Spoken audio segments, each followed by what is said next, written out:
National union of journalists India Uttarakhand का प्रांतीय सम्मेलन आज 15 मई रविवार को doctor Ratan Singh auditorium veterinary college Govind Vallabh Pant कृषि एवं प्रौद्योगिकी विश्वविद्यालय पंतनगर में आयोजित किया गया। कार्यक्रम के मुख्य अतिथि के तौर पर उत्तराखंड के मुख्यमंत्री पुष्कर सिंह धामी मौजूद रहे। कार्यक्रम की अध्यक्षता एनयूजेआई के राष्ट्रीय अध्यक्ष रास बिहारी ने की। इस मौके पर एनयूजेआई के राष्ट्रीय अध्यक्ष रास बिहारी ने आवाज इंडिया से खास मुलाकात में पत्रकारों से जुड़ी समस्याओं को बताया। आप भी सुनिए। नमस्कार, मैं भूपेश चिमवाल और आप देख रहे हैं आवाज़ 24/7। आज national union of journalist India की एक प्रांतीय सम्मेलन के उपलक्ष्य में आज यहाँ एक गोष्ठी आयोजित की गई थी और एक सम्मेलन था पूरा, जहाँ पे मुख्यमंत्री पुष्कर सिंह धामी उत्तराखंड के उन्होंने यहाँ पे इसको आके मंचासीन होकर उसको संबोधित किया। और इसी संदर्भ में आज हमारे साथ यहाँ पे राष्ट्रीय अध्यक्ष हैं रास बिहारी जी, कुछ बात करने की कोशिश करेंगे, उनसे जानने की कोशिश करेंगे क्या जो इस समय वर्तमान में जो समस्याएं पत्रकारों की हैं उनको लेके रास बिहारी जी ने काफ़ी तीक्ष्ण शब्द मुख्यमंत्री जी के सामने रखे और अपनी मांगें जो एक थी वो सामने रखी। जानने की कोशिश करेंगे सर से। सर नमस्कार, स्वागत है आवाज़ 24/7।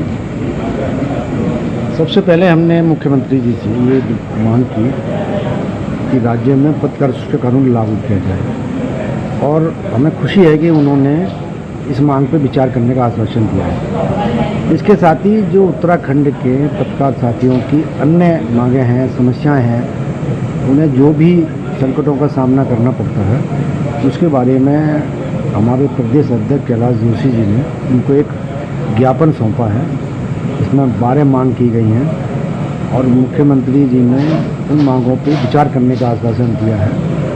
क्योंकि अभी चंपावत में वो चुनाव चल रहा है और वहाँ वो प्रत्याशी हैं, तो उनकी व्यस्तता के कारण समय आज कम रहा बातचीत करने का और हम जल्दी ही इस उपचुनाव संपन्न होने पे हम मुख्यमंत्री और अन्य मंत्रियों से उत्तराखंड के साथियों की मांगों को लेकर फिर मिलेंगे। सर आप एक वरिष्ठ पत्रकार, इतना सफल आपका एक करियर है, यहाँ पे काफ़ी दयनीय स्थिति है पत्रकारों की।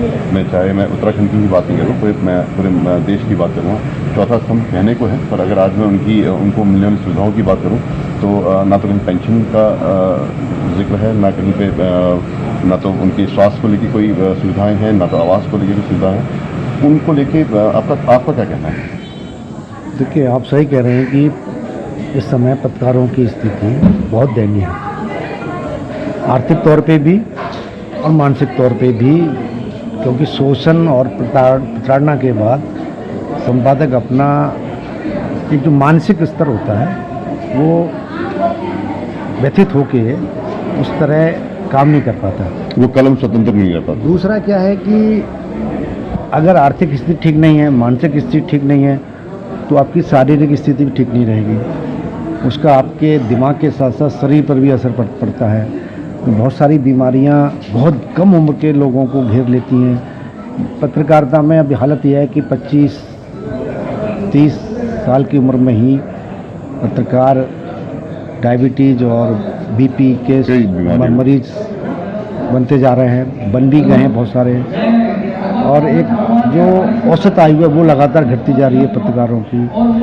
क्योंकि सबसे बड़ी बात है कि जब हम कहीं काम करते हैं और हमें वहाँ जॉब की सुरक्षा ना हो और जो काम के लिए हम आए हैं वो काम हम ना कर पाएँ तो अंदर एक घुटन होती है और वो घुटन आदमी को बीमार बनाती है। इसी कारण अब क्योंकि जिस तरह से मीडिया हाउस आ रहे हैं, लगातार मीडिया हाउस बढ़ रहे हैं, सोशल मीडिया का भी असर बढ़ रहा है, होड़ बढ़ रही है, जिस तरह के लोग मीडिया में आ रहे हैं, तो देखिए ये जो आप कहते हैं ना कि मीडिया चौथा खंभा है, ये सब जैसे आपने कहा कहने की बात है।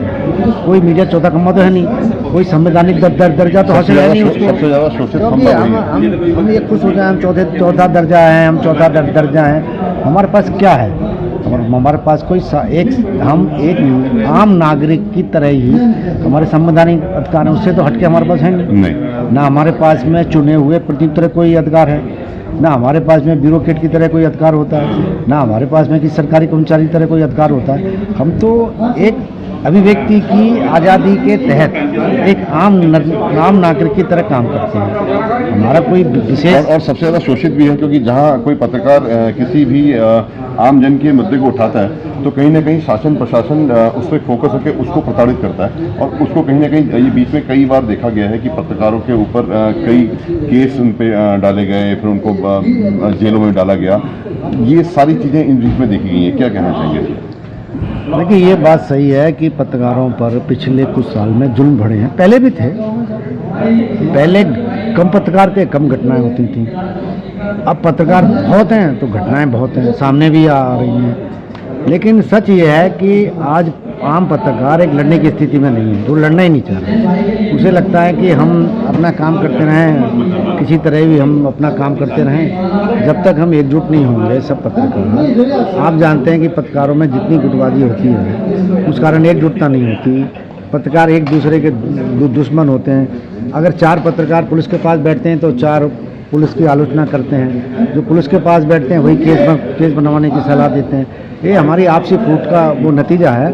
और दूसरा ये है कि सच को सामने लाना आज एक खतरे की घंटी है। अगर आप सच बोलेंगे तो आप सुरक्षित नहीं रह सकते। हमारे साथ थे राष्ट्रीय अध्यक्ष राज बिहारी जी, और हमने जानने की कोशिश करी क्या एक जो मेन मुद्दे थे उनको लेके क्या मुख्यमंत्री जी को ज्ञापन दिया गया और क्या मुख्यमंत्री जी का आश्वासन रहा, वो राज बिहारी जी ने उस पर प्रकाश डाला। हम आगे भी आपको अवगत कराते रहेंगे, तब तक बने रहिए आवाज़ 24/7 के साथ। मैं भूपेश छिंगवाल, अपने कैमरामैन वीरू के साथ, अपने सहयोगी अनिल जौली के साथ और तापस विश्वास के साथ। जय हिंद, जय भारत।